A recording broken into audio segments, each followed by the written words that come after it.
Alhamdulillah. Wassalatu wassalam ala Rasulillah wa ala alihi wa sahbihi ajmain. Amma ba'd.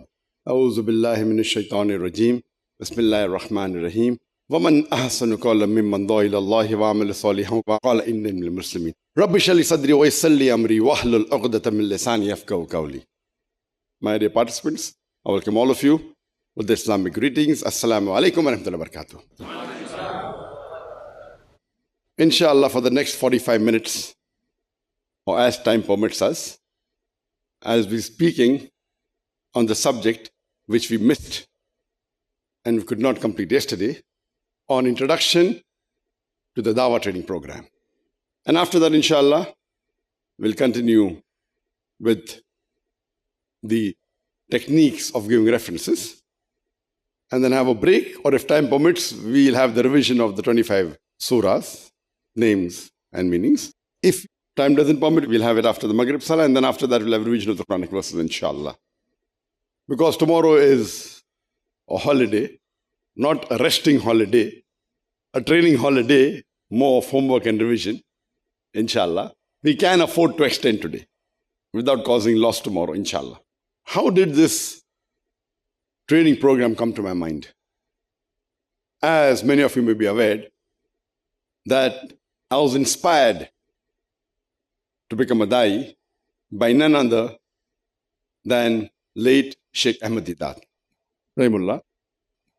And when I met him the first time in 1987, he was passing from Bombay and hardly had a stay of a day. And my brother and I said that we'll hold a talk of yours. He said, in less than 24 hours, how can you arrange? We met him late in the night and saying tomorrow evening you'll have it. He said, impossible, without publicity. I said, at least give us a try. And alhamdulillah, he agreed. And in less than 24 hours, without any publicity of giving ads, etc., which you could not, only on phone calls, mashallah, we could gather more than 1,000 people at that time. That was so creme de la creme of Bombay in one of the auditoriums. And Sheikh Didat was impressed that in less than 24 hours, without publicity, 1,000 people coming. And alhamdulillah, he agreed to come again on an official trip. That was unofficial. He was going to a village, Tatkeshwar. So he came back in 1988, and we organized a tour in which, mashallah, he gave about 18 lectures. He was for a week in Bombay, went for a couple of days to Bangalore. And during this time, he also gave a pamphlet that he's having international Dawah training program for 2 months in the year 1988.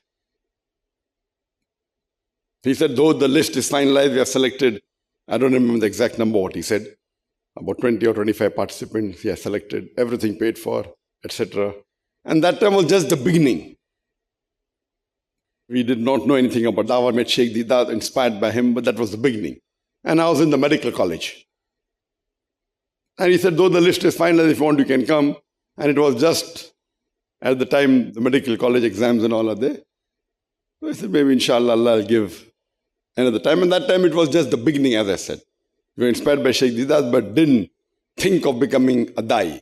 As time went on, and being inspired by Sheikh Ahmad Didat, I saw most of his videos, not only from the official lot, even from the unofficial lot. Unofficial lot means officially he has a series of 1 to, it was 60, then went to 70, went to 80. Then he had an unofficial lot, which I had a habit of collecting all videotapes of speakers. So we had a collection of, mashallah, about more than 300 videos of Sheikh Didat. Official at 60 that time. No, less than 60. It was 50. Then it kept on increasing. In 1980s, it was less. And saw most of his tapes. Some once, some twice, some thrice, some 4 times, some 5 times. And he was my mentor through the video. Met him a few times, but through the video. And we started repeating. And when I started speaking about Islam in the medical college, majority non-Muslims, hardly 3-4% were Muslims. When I spoke about Islam, most of them ran away, thinking now we'll be pudding, we'll be attacked now. So let's not stay with Zakir. He's doing Dawah, we'll get a hammering. So most of the Muslims, when they used to hear me speaking about Islam or doing Dawah, to my non-Muslim friends, in the medical college, they used to run away thinking that he will get us hammered. But alhamdulillah, if Allah is with you, none can overcome you. If Allah forsakes you, then we can help you. So that's how my dawah started, and I started speaking very softly with all the knowledge I got from Deedat. I started speaking softly and humbly, and I got no results. I said, what is this? Same matter of Deedat I'm speaking. Why am I not getting results? Then I thought, okay, let's be like Deedat. And I remember in 1988 when Sheikh Deedat came again for the second time in Bombay, I was a chauffeur, I was a driver. That time I was about 23 years old. Less than 23, 22 years old. And I asked him, Uncle, why are you so aggressive on the stage? And he could have put me down saying, shut up. But he said, son, there are two ways of fighting the devil. One is with holy water, the other is with fire. I chose the fire. He replied to me calmly that one way is to fight the devil with holy water, the other is with fire. I chose the fire. I'm not aggressive, I'm militant. He said, I'm coming from the Pathan race, I'm a mujahid. And that was the answer he gave. So when I realized that I'm not getting results, I changed my style. And there was a time I was more aggressive or more militant than Sheikh Deedat also. So if you see some of my old recordings, we don't want to circulate now. You could see me with the fiery Zakir, Naik, thin, few hair here.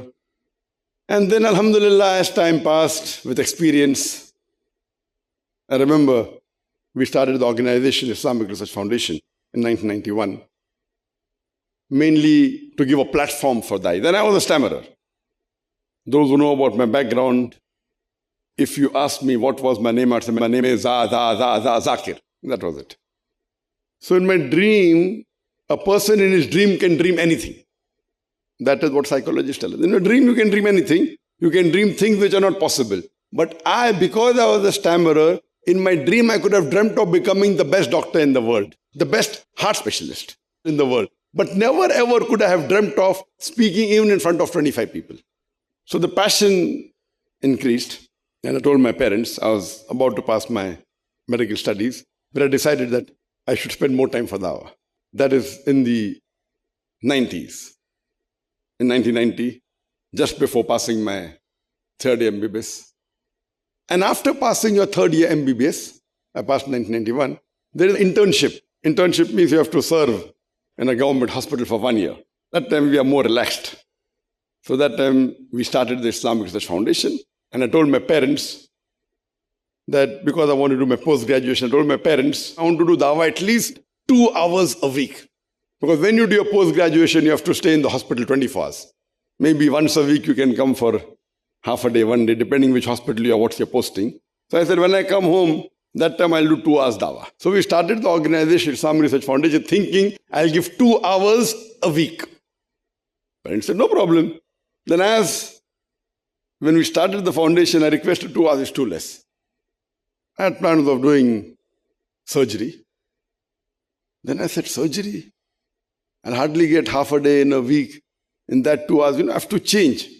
So let's do radiology. Radiology means you can come home every day. You don't have to stay overnight. So maybe I can give more time for dawah. Then I told my parents, I want to give 2 hours every day. They said, no problem. So my plans of post-graduation changed from surgery to radiology. And while doing internship, we started the foundation, Islamic Research Foundation. And then I realized that 2 hours a day is too less. Then I told my parents that I think I should give half time for dawah. And my father happens to be a doctor, a psychiatrist. My elder brother happens to be a doctor. So we are a family of doctors. We have a business that is very lucrative, alhamdulillah. And it was a desire of my mother that I should be a heart specialist, somewhat like Dr. Chris Barnard. And if you're aware, Dr. Chris Barnard, his full name is Dr. Christian Barnard. He hails from South Africa, the same country as Sheikh Deedat. And he was the first surgeon who did the first heart transplantation in any human being. And at that time, it was new. So my mother said, I want you, son, to become like Dr. Chris Barnard. So when I asked, okay, now I'll do 50% dawah, 50% medicine. And I asked her, now would you like me to become like Dr. Chris Bernard or like Sheikh Ahmed Didat? So my mother, being intelligent, she said, I want you to become both. So I said, as Allah wills. La ilaha illallah, la ilaha illallah, la ilaha illallah, Muhammadun Rasulullah, Muhammadun Rasulullah. أرجو رضاك يا الله، أنت الرحيم يا الله، هبني عطاك يا الله، أنت الكريم منك العطاء يا الله، أنت العظيم يا الله، فيك الرجاء يا الله، أنت الحليم. الرحمن الستار ملك الملك الغفار الوهاب المنان المتعال. الرحمن الستار ملك الملك الغفار الوهاب المنان المتعال.